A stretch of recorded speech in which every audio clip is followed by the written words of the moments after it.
दोस्तों कि जैसा कि हम सभी जानते हैं कि हिंदू ग्रंथों में समय काल को 4 भागों में बांटा गया है। सतयुग, त्रेता युग, द्वापर युग और कलयुग। और हम लोग कलयुग में जी रहे हैं। कलयुग अर्थात एक ऐसा युग जहाँ पर सभी मानसिक रूप से दुखी हैं और धर्म का केवल 1/4 अंश ही रह गया है। आज चारों ओर लालच, अहंकार और प्रतिशोध ही नजर आता है।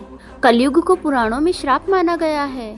लेकिन क्या दोस्तों आपको पता है कि इस कलयुग की शुरुआत कब हुई है, या फिर इस श्रापित युग का अंत होना कब से शुरू होगा और उसके बाद कौन सा युग आएगा? तो चलिए दोस्तों, आज हम इस वीडियो में आपको विस्तार से बताते हैं। धार्मिक ग्रंथों के अनुसार युगों के परिवर्तन का यह 22वां चक्र चल रहा है। श्रीमद् भागवत गीता में भी इसका वर्णन किया गया है। गीता के अनुसार परिवर्तन ही सृष्टि का नियम है। जैसे आत्मा एक शरीर को छोड़कर दूसरे शरीर को धारण करती है और दिन के बाद रात होती है, ऐसे ही ऋतु भी अपने निश्चित समय के साथ परिवर्तन में होती है। इसी प्रकार कलयुग के बाद सतयुग का आना अटल सत्य है। ग्रंथों में कलयुग से जुड़ी एक कथा का वर्णन मिलता है।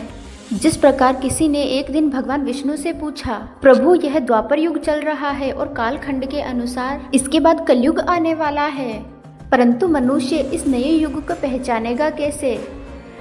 तो भगवान विष्णु ने कहा, जिस दिन धरती पर पाप बढ़ जाएगा तो समझ लेना कलयुग की शुरुआत हो गई। कलयुग की शुरुआत स्त्रियों के केशों से होगी।